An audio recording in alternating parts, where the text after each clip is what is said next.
The Grand Confluence Hall of Virel Station was built to intimidate.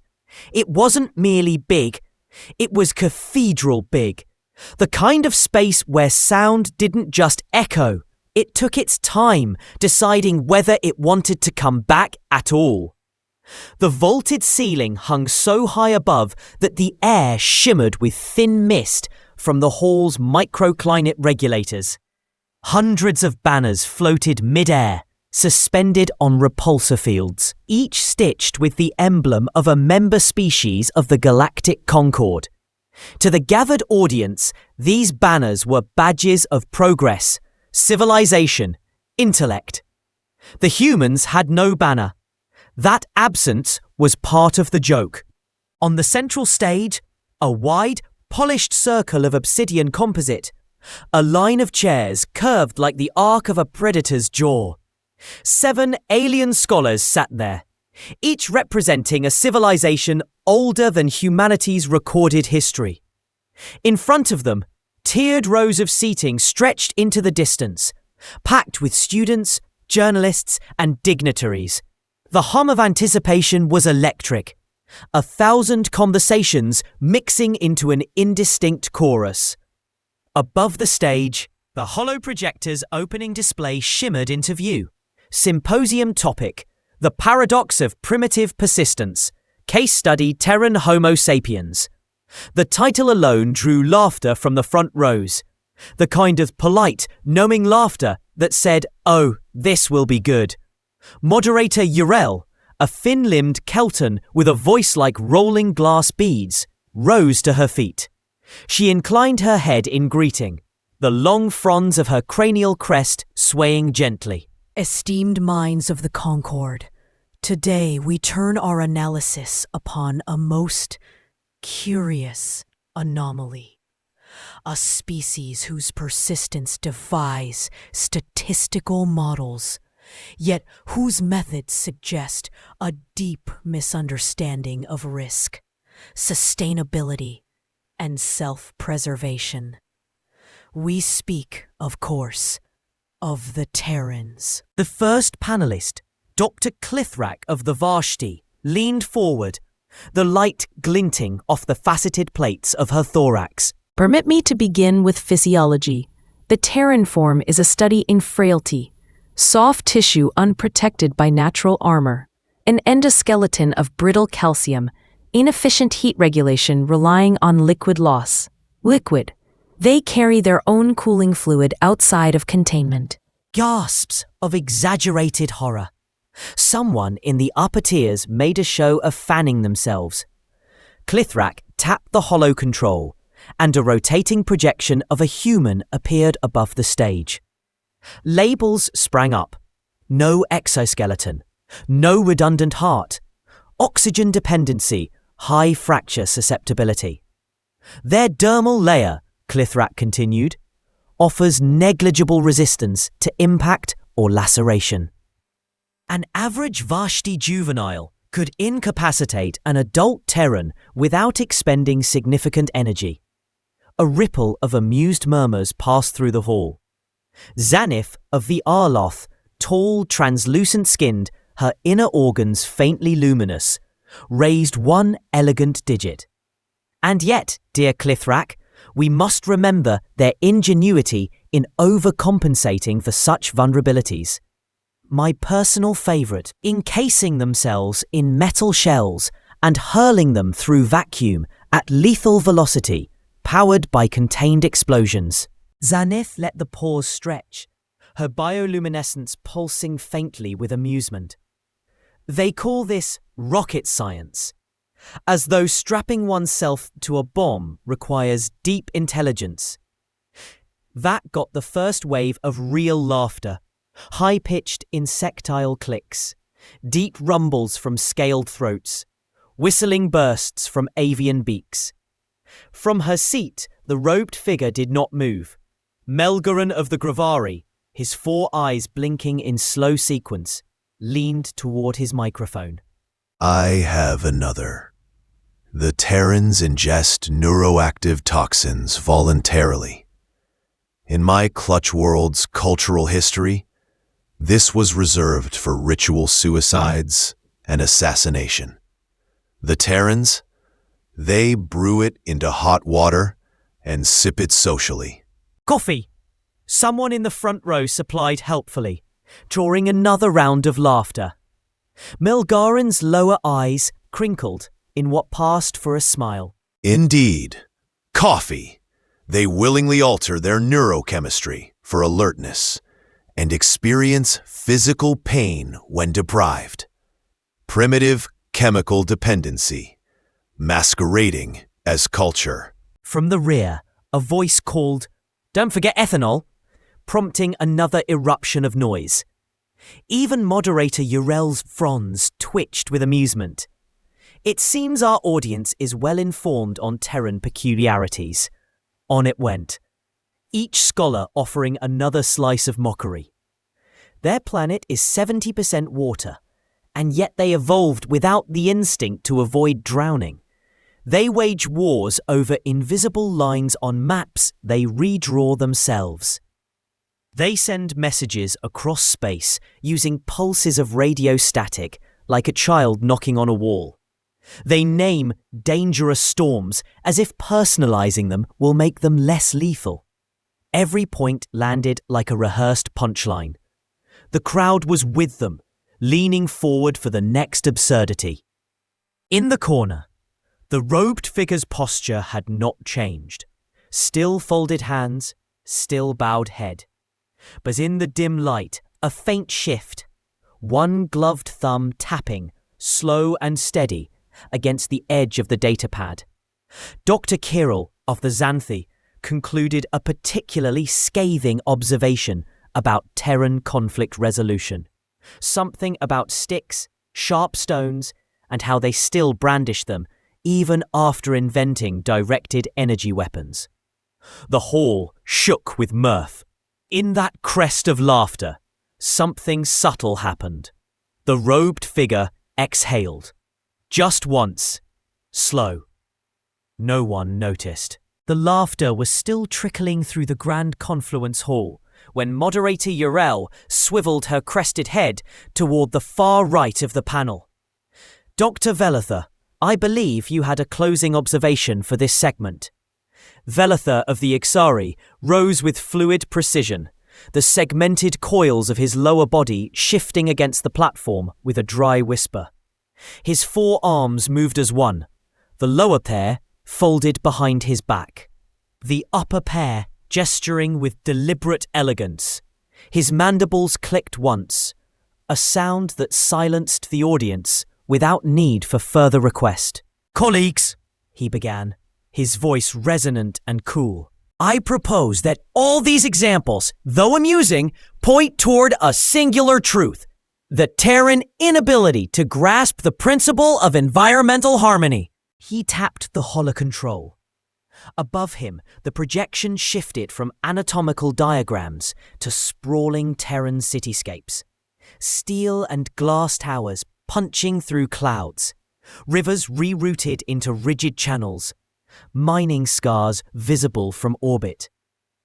Observe, a species whose survival depends on a narrow range of atmospheric and thermal conditions. Yet they alter those very conditions with reckless industry. They poison their own oceans, strip their forests bare, saturate their skies with the exhaust of their machines. It is as though they are engaged in a long-term duel with their homeworld, and they intend to win. Scattered titters broke out, accompanied by incredulous huffs from the avian delegates. Velather allowed himself the barest twitch of a smile. They are so convinced of their cleverness that they believe they can outwit the planet that spawned them. They build walls against the sea and call it safety. They channel rivers and call it progress. They burn fuels older than their species and call it power. In truth, he let the pause draw out, head tilting slightly, antennae angled forward. They are children building fires in the nursery. The laughter this time was louder, sharper, some of it carried an edge, the smug tone of those confident they'd heard the definitive verdict. Somewhere in the dim periphery of the stage, the robed figure shifted.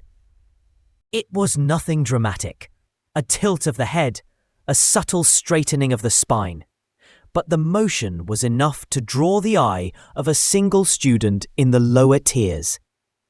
A young Relin with emerald scales who frowned at the shadowed presence, trying to place them among the station's attendants.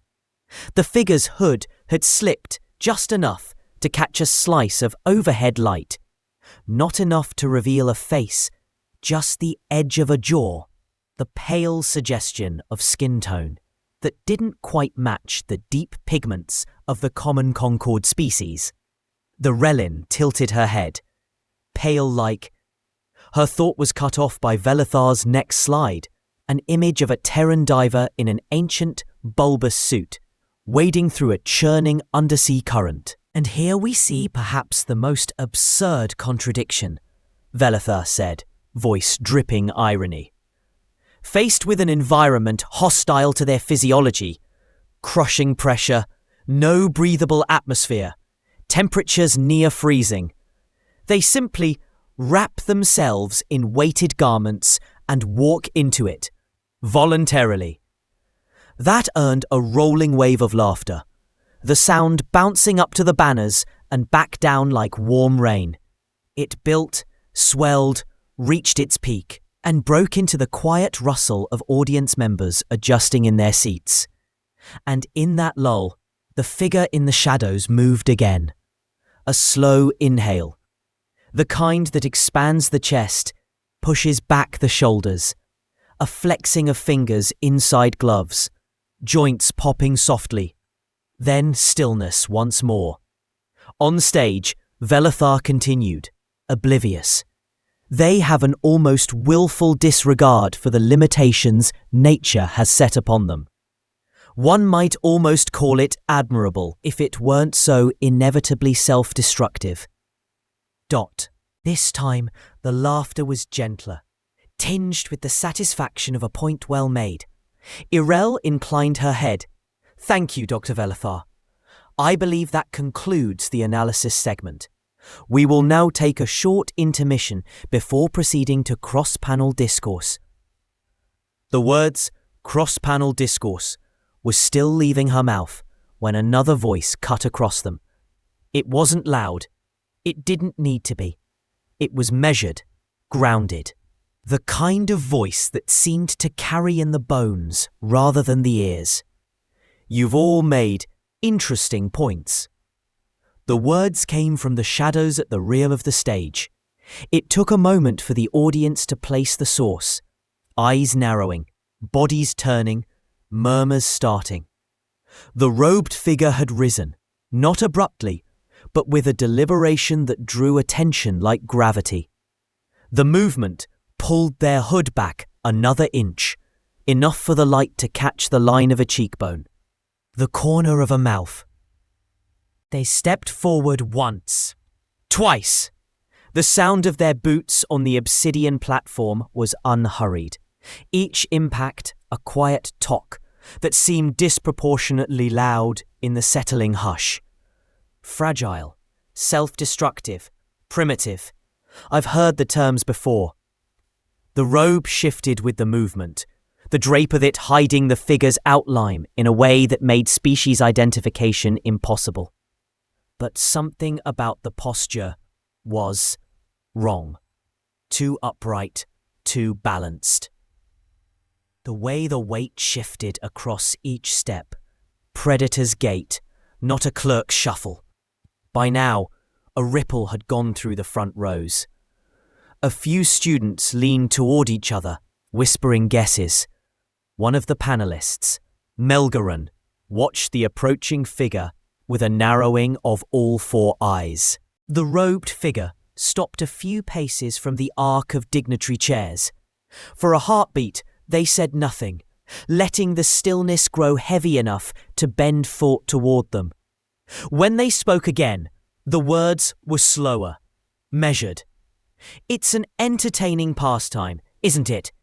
discussing the faults of a species when none of them are in the room to answer.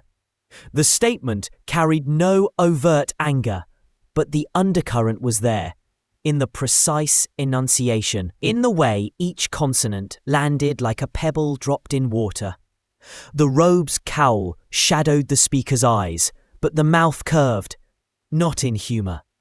Something tighter, something waiting. Of course! The figure took one more step forward.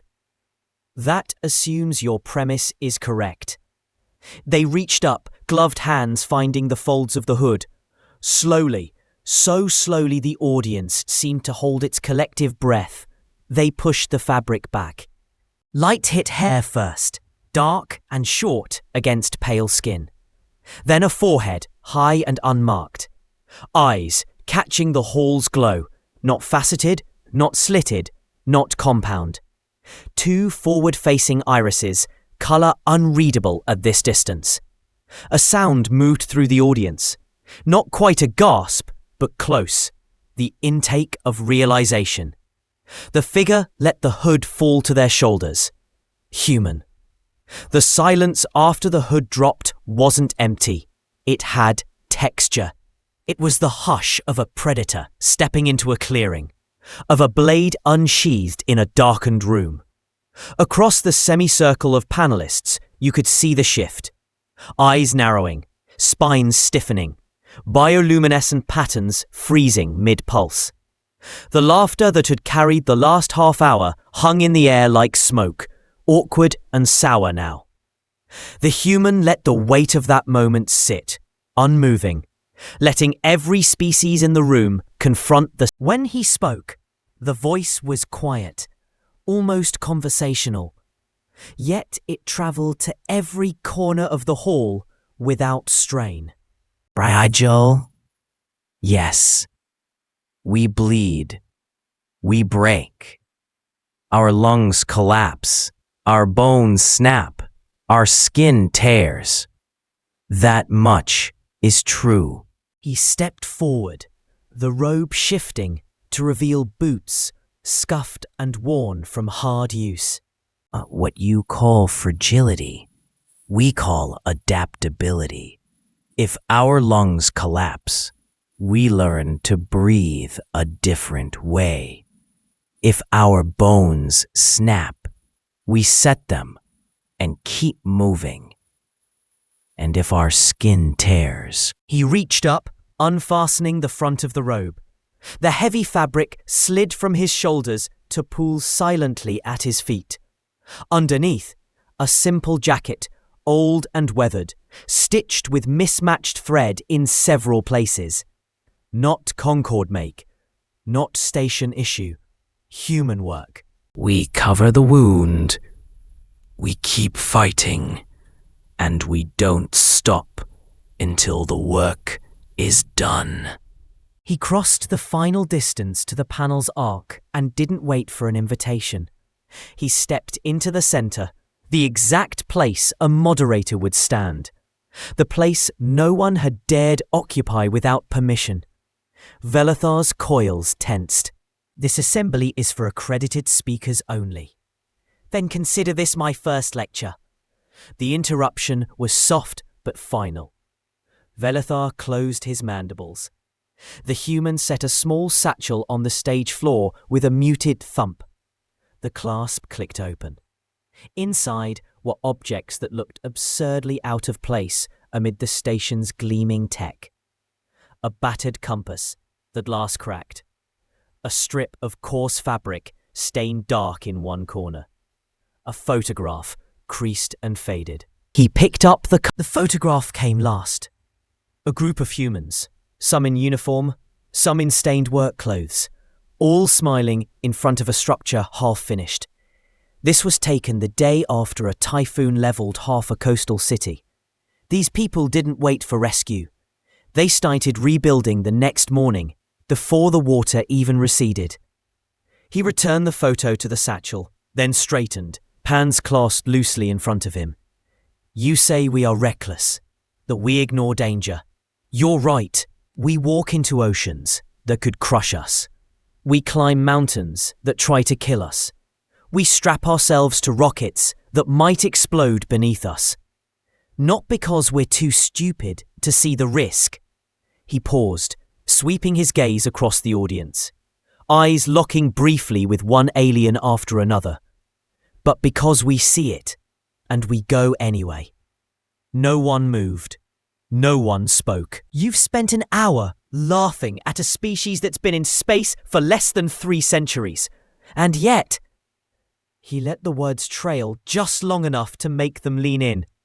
You've adopted our medical triage systems. You use our emergency engineering protocols.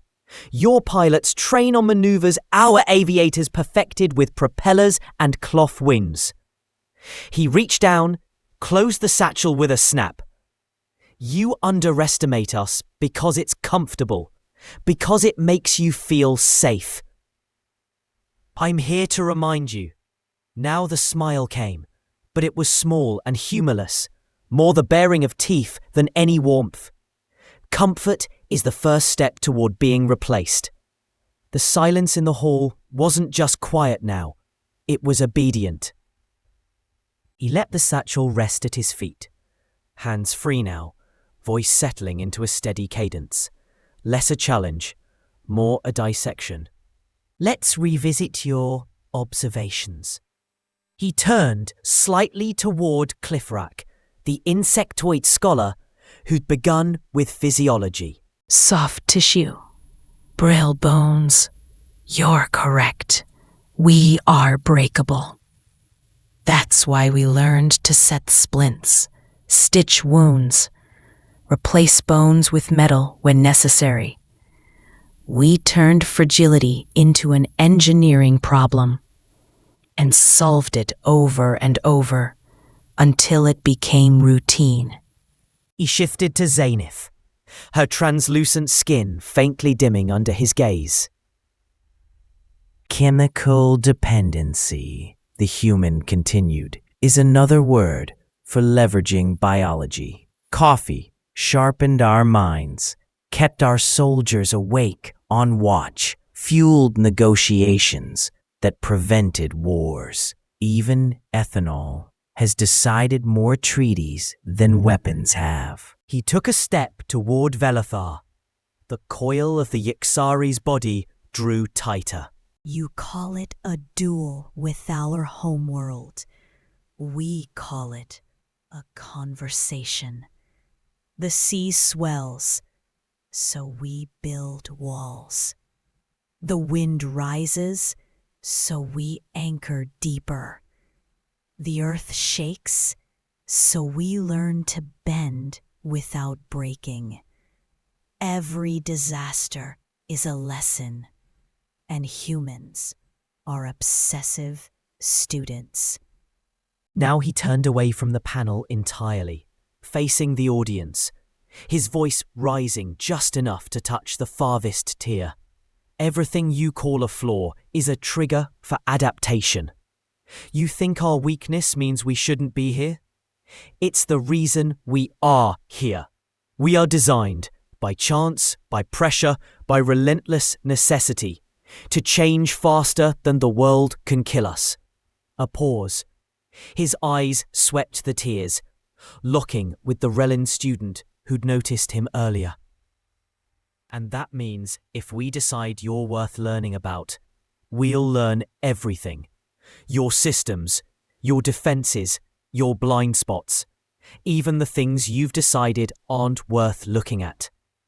His expression barely shifted, but the words landed like cold metal on stone. That's the difference between us and the rest of the Concord. You adapt when you must, we adapt before we have to. For a moment, nothing moved. Not a frond, not a tentacle, not a coil. Even the ambient hum of the hall seemed to have withdrawn, as though the room itself were holding its breath. He stepped back, not in retreat, but in the way a craftsman steps back from finished work. Now, shall we discuss the benefits of being underestimated? He reached into the satchel again, drawing out 3 small data wafers. No holograms yet, just the faint glint of etched crystal. 3 examples, he said. You'll remember them longer than the rest of this symposium. The first wafer slid into the projector slot. The air above the stage shimmered, coalescing into a grainy image. A small, fragile-looking craft with sails of cloth, rocking in endless grey water. Waves towered around it, each one large enough to erase it from sight. 15th century, Earth, wooden hull, no engine, no radio, just a crew and the belief that somewhere beyond the horizon there was more. The ocean tried to kill them every day for months. They came back with maps, new foods, new knowledge, and they went out again. The image faded, replaced by the second wafer's projection. A city reduced to blackened rubble. Twisted steel beams jutted like broken bones from the ruins. Amid the smoke, figures moved, covered in dust, faces streaked with ash, carrying the wounded. 21st century. The ground shook for less than a minute. Thousands dead. No power, no water, winter coming fast. Within hours, survivors began organizing. Makeshift hospitals, food lines, shelter from the snow. Not soldiers, just whoever was left. That's how we treat disaster, not as a period, but as a comma. The final wafer locked into place. This time, the projection was bright and almost absurd. 3 humans in bulky white suits, standing on a barren grey plain under a black sky. One held a flag. All were grinning like victorious children. 20th century. Our first steps on another world. The craft that got us there had less computing power than the average child's toy in this room. The heat shield was glued on by hand. The landing gear almost failed. But we made it, and we came back. Because someone told us it couldn't be done. He let the last image hang in the air. The 3 suited figures staring down at the audience as if challenging them. We do not survive because we are the strongest, or the fastest, or the most numerous. We survive because every setback, every impossible task, every insult becomes a dare. With a casual motion, he killed the projection. The sudden absence of light made the room feel smaller, the shadows deeper. And you should know something about humans. His voice was softer now, but carried a weight that pressed against the ears. We never walk away from a dare. He closed the satchel with deliberate care, the latch's click echoing in the stillness. Then he looked up, not scanning, not glancing, but locking onto the panelists one by one, as though committing their faces to memory. You've all been very generous with your opinions about humanity. Now it's my turn. He paced slowly in a half circle, never breaking eye contact with someone for more than a breath before shifting to the next. If we are so fragile, why do your medical texts teach our triage protocols? If we are so primitive, why do your engineers study our disaster recovery systems? If we are so reckless, why do your military academies drill maneuvers designed by pilots who flew machines made of wood and fabric? No one answered. He took 2 more steps, angling himself so his gaze swept the audience's tears instead. I'll tell you why. Because some part of you knows the truth. It's safer to laugh at us than to admit you're learning from us. And you are learning. Every time you face a problem your systems can't solve, you go looking for the human answer, because you know we've already had to face it without the tools you take for granted. The silence was taut now, the air heavy with unspoken rebuttals that none dared voice. Here's your assignment, he said finally, voice dropping to a low, steady current. Write down every reason you believe humanity should have perished long ago. Be thorough. Be honest. Then, for each reason, Explain why we haven't. Do it tonight. Don't consult your archives. Don't ask your elders. Think. A few students shifted uncomfortably, their bioluminescent patches flickering in erratic patterns. By the time you're done, he continued, you may discover something inconvenient. You may realize the very things you see as weaknesses are the traits keeping us in the game. And that should make you ask the question none of you have yet. If we can survive our history, what might we do with yours?